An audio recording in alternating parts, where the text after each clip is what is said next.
Cilvēki vienmēr bez izņēmuma grib uzlabot savu dzīvi.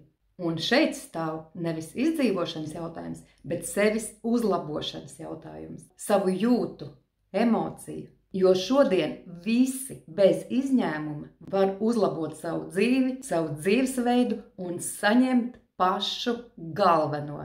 To, dēļ kā viņi dzīvo. Priekš kam vispār ir šī dzīve?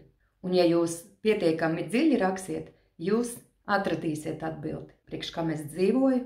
Priekš kam es eju uz darbu? Priekš kam es tērēju savu dzīvi, pelnu naudu, attīstu biznesu? Tas ir pats galvenais. Un sākumā vienmēr ir kas, pēc tam kā un tikai pēc tam ko. Viss vienmēr jāsāk ar pašu galveno treniņu jūsu dzīvē. No tā, kas esat jūs.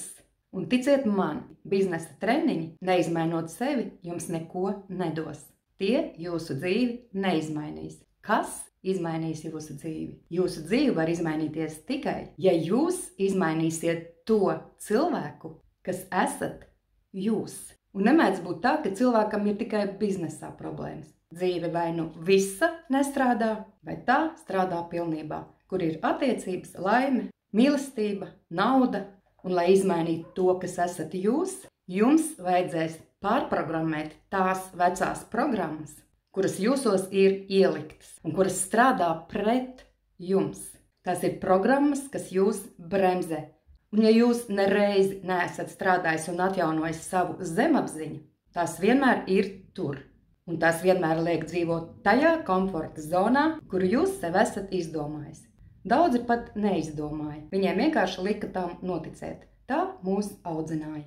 Ja jums ir interesanti uzzināt, kā to darīt, kā izmainīt jūsu dzīvi, pacelt savu dzīves latiņu augstāk, es jūs aicinu uz bezmaksas meistarklasi Panākumu terapija 4. 7. novembrī 2008. vakarā pēc Latvijas laika. Pieteikties bezmaksas meistarklasē jūs varat spiežot uz linka manā profilā. Uz tikšanos!